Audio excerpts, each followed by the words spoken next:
Hello everyone, my name is Maricor Arlos. I'm an assistant professor in environmental engineering at the University of Alberta. So that question I ask a lot to my students.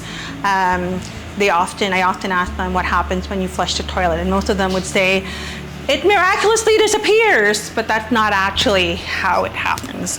So when you flush the toilet, all of the stuff, nasty stuff that you do every morning and at night or whatever, it goes into a sewer pipe systems, and then that gets into what we call as the wastewater treatment plant. So the wastewater treatment plant is the one that deals with all those nasty stuff, and it's designed by environmental engineers where we use microbes to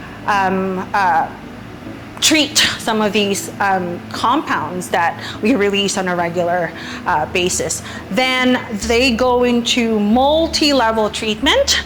The final step is usually a disinfection step, and that disinfection will get rid of all of those pathogens that might impact our aquatic ecosystem.